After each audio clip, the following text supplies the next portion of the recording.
നമ്മുടെ ജീവിതത്തിൽ കുറഞ്ഞ ഒരു കാലം മാത്രമാണ് നമുക്ക് ഈ ഭൂമിയിൽ ആയുസ്സായി ലഭിക്കുന്നത്. ലഭിക്കുന്ന ആയുസ് എങ്ങനെ ഉപയോഗപ്പെടുത്തണം എന്നുള്ളതാണ് ബുദ്ധിയുള്ള ആളുകൾ ചിന്തിക്കുന്നത്. മുഹമ്മദ് നബി സ്വല്ലല്ലാഹു അലൈഹി വസല്ലമ നമ്മളെ അത് പഠിപ്പിച്ചിട്ടുണ്ട്. ആരാണ് ബുദ്ധിയുള്ളവർ? മരണത്തിന് ശേഷമുള്ള ജീവിതത്തിനു വേണ്ടി നമ്മുടെ ദുനിയാവിൽ അതിനെ ഉപയോഗപ്പെടുത്തുന്നവരാണ് യഥാർത്ഥത്തിൽ ബുദ്ധിയുള്ള ആളുകൾ.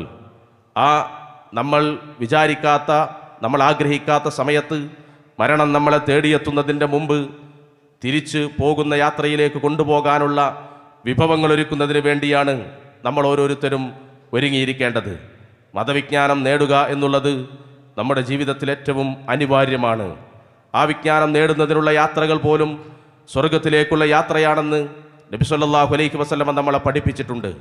അതുകൊണ്ട് ഇന്ന് രാവിലെ മുതൽ ഇന്നലെ വൈകുന്നേരം 5 മണിക്ക് ആരംഭിച്ചിട്ടുള്ള ഈ പ്രൊഫൈസിലെ ഇന്ന് വൈകുന്നേരം അതിൻ്റെ സമാപനം വരെയുള്ള വിവിധ സെഷനുകളിലായി നമ്മുടെ ജീവിതത്തിൽ നമുക്ക് ലഭിക്കുന്നത് ഒരുപാട് തിരിച്ചറിവുകളായിരിക്കും.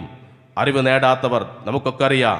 കാഴ്ചയുള്ളവരും കാഴ്ചയില്ലാത്തവരും സമമാകാത്തതുപോലെ, ഇരുട്ടും വെളിച്ചവും ഒരിക്കലും തുല്യമാകാത്തതുപോലെ, ജീവനുള്ളവരും മരണപ്പെട്ടവരും സമമാകാത്തതുപോലെ, അറിവുള്ളവരും അറിവില്ലാത്തവരും ഒരിക്കലും സമമാവുകയില്ല.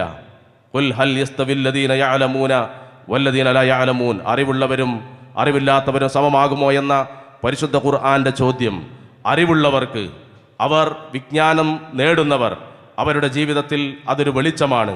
തീർച്ചയായും മനുഷ്യർക്ക് മനസ്സിലാക്കാൻ കഴിയാത്ത വലിയ വലിയ വിജ്ഞാനങ്ങൾ, അറിവുകൾ ഈ ലോകത്തിൻ്റെ സ്രഷ്ടാവ് നമുക്ക് പകർന്നു നൽകിയിട്ടുണ്ട്. ആ വിജ്ഞാനമാണ് പരിശുദ്ധ ഖുർആനിലൂടെ മുഹമ്മദ് നബി സ്വല്ലല്ലാഹു അലൈഹി വസല്ലമ നമ്മളെ പഠിപ്പിച്ചിട്ടുള്ളത്.